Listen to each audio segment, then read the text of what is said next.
उन्होंने अपने मुंह से भी बोला है भाई ये सॉन्ग जो है ना मेहर सिंह जी ने लिखा हुआ है। लेकिन जिस तरह की कविताएं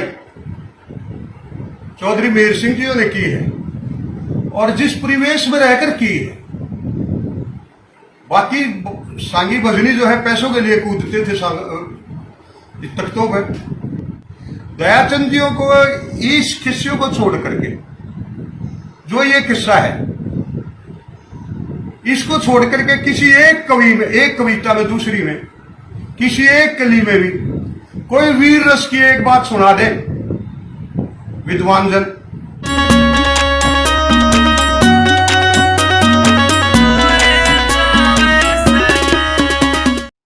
आज की सभा के अध्यक्ष डॉक्टर रणवीर सिंह जी और सभी सभा में उपस्थित बुद्धिजीवीगण, विषय है कुछ कवियों की कविताओं को इधर से उधर करके किसी कवि को ये प्रमाणित करना कि भाई इसकी ये कविता नहीं है, ये कविता इसकी है। इस तरह की बातों ने हमारे समाज को एक बहुत ही खतरनाक स्टेज पर लाकर रख दिया है।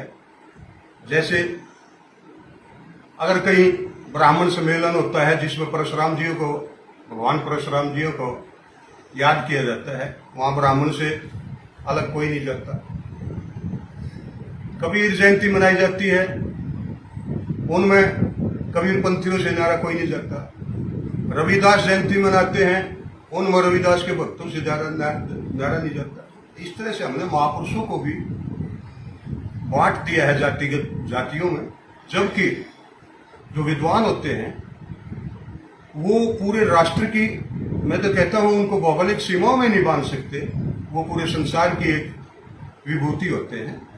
तो जातियों में बांटना बहुत ही खतरनाक ट्रेंड है। जिस तरह से आजकल एक सबसे बड़ा विषय चला हुआ है, किसी सांगी ने की नाम है भाई सूरज बेदी, उन्होंने सांग किया चंडीगढ़ में। उन्होंने अपने मुंह से भी बोला है भाई ये सांग जो है ना मेहर सिंह जी ने लिखा हुआ है, दयाचंद जी का नाम लिखा है इसमें। हम किसी कवि को छोटा बड़ा नहीं मानते, क्योंकि मेहर सिंह जी ने एक कविता में ये कहा है कि छोटे मोटे सभी कवि ताज बरे सर का वो शीशी साड़ी ला दे, दुख दूर उम्र भर का। क्योंकि हमारे समाज में हमारे बड़े बुजुर्गों ने, हमारे विद्वानों ने हमें ये नहीं सिखाया कि हम तुलना करने लग जाएं कि कौन छोटा कवि है कौन बड़ा कवि है। लेकिन जिस तरह की कविताएं चौधरी मेहर सिंह जी ने की है और जिस परिवेश में रहकर की है, बाकी सांगी भजनी जो है पैसों के लिए कूदते थे तख्तों पर। उन्होंने बगैर किसी पैसे का तो लोभ तो नहीं था। उन्होंने जो सांग किए हैं वो अपनी अंतरात्मा से निकाल कर किए हैं। और जिस तरह से पृथ्वीराज चौहान के पास चंद्रबरदाई जैसा एक महान कवि और महान योद्धा था, उसी तरह महान नेता सुभाष चंद्र बोस जी के पास एक बहुत बड़ी धरोहर थी हमारी चौधरी मेहर सिंह जी। वो एक महान कवि भी थे, एक महान योद्धा भी थे। या तो दयाचंद जी के साथ कुछ तुलना है कि दयाचंद जी ने यह किस्सा बनाया या मेहर सिंह जी ने बनाया। दयाचंद जी को इस किस्से को छोड़ करके जो ये किस्सा है इसको छोड़ करके किसी एक कवि में, एक कविता में, दूसरी में, किसी एक कली में भी कोई वीर रस की एक बात सुना दे विद्वान जन। क्योंकि गायक ही बताएंगे जो विद्वान लोग तो वे हैं। और मेहर सिंह जी के इस किस्से को छोड़ करके कोई भी कविता ऐसी नहीं है जिसको वो वीर रस में ना डालते हो लास्ट में लेकर के। क्योंकि उन्होंने एक मुक्तक में ये भी कहा है, जब उन्होंने मुक्तक कविता बनाई तो उसने नई नवेली दुल्हन घर पे आई हुई थी, उसको छोड़कर फौजी जाने लगता है क्योंकि मैसेज आ जाता है वर्ल्ड का और वो चलता है वहां से। तब वो एक कविता के बीच में आता है कि भी रफल तोप गोली के आगे मैं खड़ा हो जाऊंगा अड़ के, बेसिक जान चली जाओ, बंदा शीश समझता गढ़ पे। ऐसी ऐसी कविताएं, ऐसे ऐसे बोल, किसी दूसरे भाई की अगर कोई सी कविता में कोई गिरा दे कि ये वीर रस है, हम मान लेंगे ये किस्सा दयाचंद जी ने बनाया है।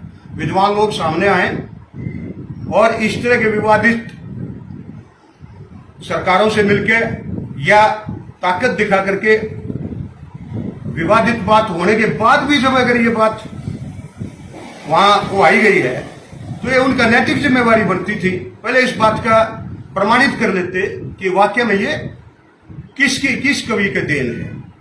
क्योंकि आज 15 साल का बच्चा होते हुए भी 4 बोल मुंह में से निकलते ही बता देता है कौन से कवि की, पंडित लक्ष्मीचंद जियों की है, मेहर सिंह जियों की है, मंगेराम जियों की है, मुंशी राम जियों की है या दयाचंद जियों की है।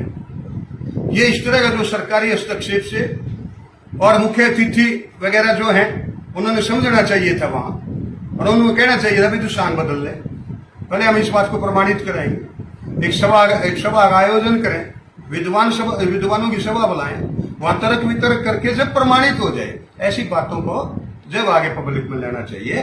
तो मेरा सबसे हाथ जोड़ के निवेदन है, सभी कवि जितने भाई हैं जो इनको गाते हैं, हमने तो बच्चे सन 67 में शुरू किया था ये किस्सा सुनना सुभाष चंद्र बोस जी का। इसमें मेहर सिंह जी का नाम आता है। इसमें बड़े बड़े कवि सतवीर पंडित जी ने भी गाया है, अगवान प्रिया ने भी गाया है, और अब जो जिंदा हैं बड़वासनी वाले इन्होंने भी उस किस्सा गाया है। उन्होंने भी सारे मेहर सिंह जी वो नाम लगा के गाया है, पाले राम जी ने गाया है, बाबू राम जी ने गाया है। मतलब या तो वे सारे झूठे थे।